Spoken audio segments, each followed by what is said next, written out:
Asalaamu calaykum waan salaamayaa dadka muxuu ahaay reer somalilan dhammaantood.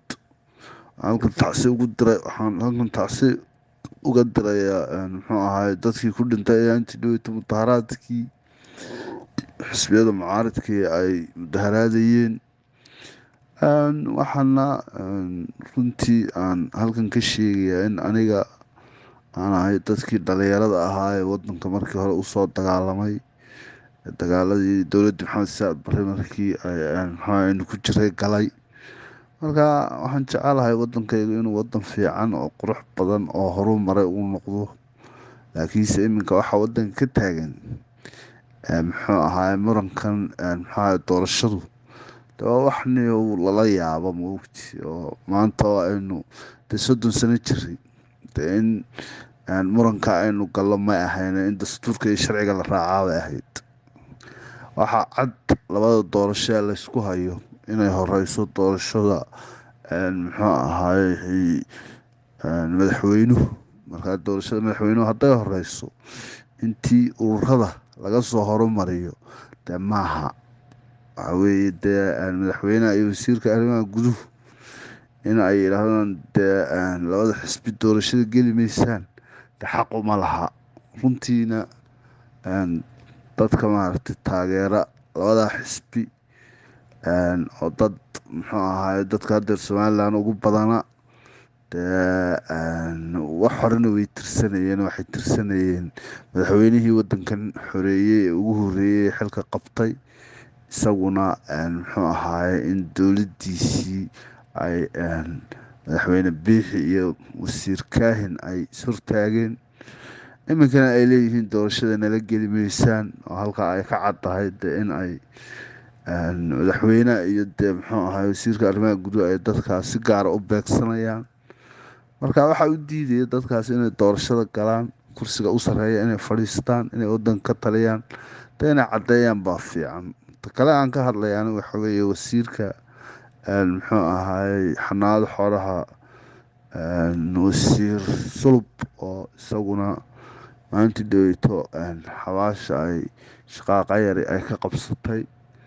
Markaa sulub dee deegaanadan buu metelaa labada xisbi laga taageero waana dadka ololaa ugu jira in aan muxuu ahaay aan labada xisbi doorasho gelin oo u arka haddana labada xisbi doorashada gelin inuu kursiga iska sii fadhigi karo oo halkaa wasiir ka sii ahaan karo. Marka anigu waxaan qabaa inuu dadkan u yimaado ma ahayn dadka laga laayay muxuu ahaay xawaalad joogay waayo dee muxuu ahaay dadku shucuurtooda kacsanayd oo markaa dee dad cadhaysan ayuu u tegey.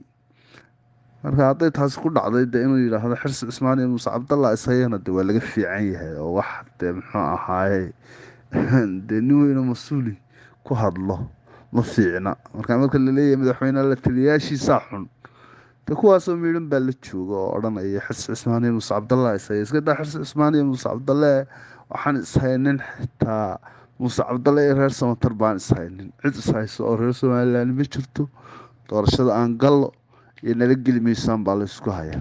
Marka anigu waxaan odhan lahaa madaxweynaha iyo wasiirka arrimaha gudaha laba oday oo soo shaqeeyey oo soo dagaalamay oo wadankan qoob ay qaadaba soo joogay ayaa tihiin.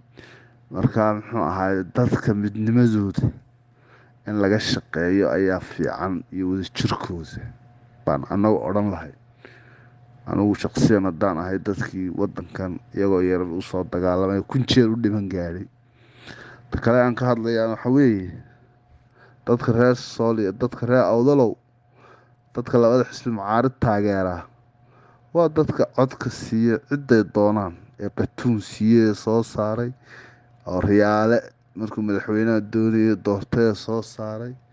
Idinkuna taa waa idin ogtihiin.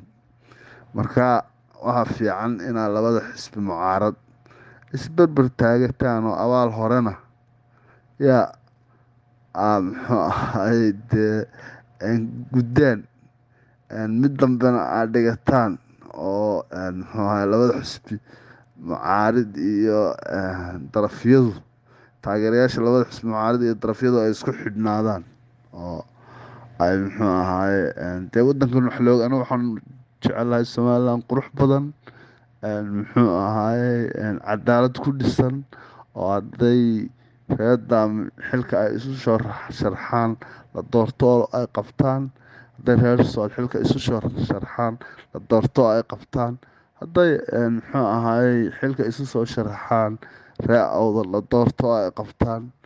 waxaana halkan aan ugu dambeyntii aan ka hambalyeynayaa maayir ismaaciil xaaji nuur iyo xildhibaan muxuu ahaayey xildhibaan mubaarig muuse oo mar walba muxuu ahaay dadkii soo doortay berber taagan, hadday mudaharaadayaan la mudaharaadaya, oo hadday muxuu ahaaye